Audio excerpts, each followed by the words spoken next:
resulta siguro ngayon eh. No? Ito na po yung resulta siguro ngayon eh. No? Sa sobrang pagnanakaw mula ng 2022, halos wala ng project. At ito nga yung sinabi ng Bangko Sentral ng Pilipinas. Ano po ang masasabi nyo sa sinabi ng Bangko Sentral ng Pilipinas na wala ng pondong pera ang Pilipinas para maihahon ang ating ekonomiya? Kaya ba nawala na ang pondo ng Pilipinas dahil pinaghati-hatian na ng mga kawatan ng pera ng bayan?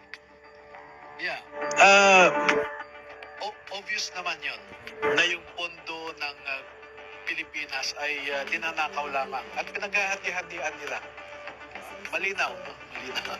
Kaya nga yung BSP ay surrender na. Ang sabi ng BSP ay the fiscal tools, no, are not enough to shore up the Philippine economy.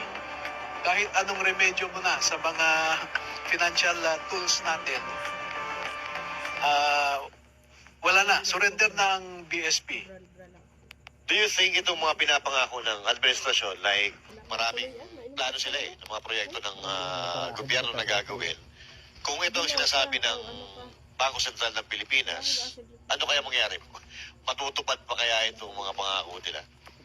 Mahirap na kasi ang sinasabi, ang analysis ng Central Bank, our problem is no longer fiscal management. It is non-monetary ang problema. And what does that mean? It's leadership.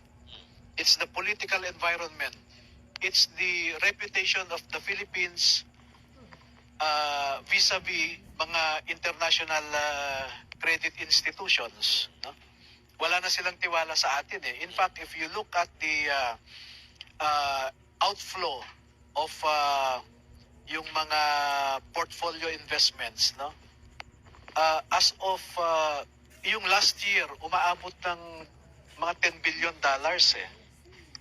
At tuloy-tuloy pa yan. May mga outflow na hindi pa natin regulated. Yung mga simpleng transaction lang, Yes. nilalabas sa bansa. And halimbawa, itong may malaking kwan eh. Malaking department store dito na magsasara na rin. Ang daming mga empleyado yan. Parang pilihan ng damit ito eh. Parang oo. mamahalin. Oo. Huwag na nating banggitin kasi So, kaya titingnan po ninyo yung GDP natin last year, no? 4.7. grabe. I think it's 4.7 last year. Ang unemployment rate natin ay tumataas. No? At ang masama dito, yung consumer confidence index ay bumababa din. Ibig sabihin, ang mga consumers ay wag na tayo munang bumili ng ganito dahil kulang na tayo sa pera. No? So talagang bumababa ang ating ekonomiya. In the next 2 years, naku po, wag naman sana. Ito na po yung resulta siguro ngayon eh.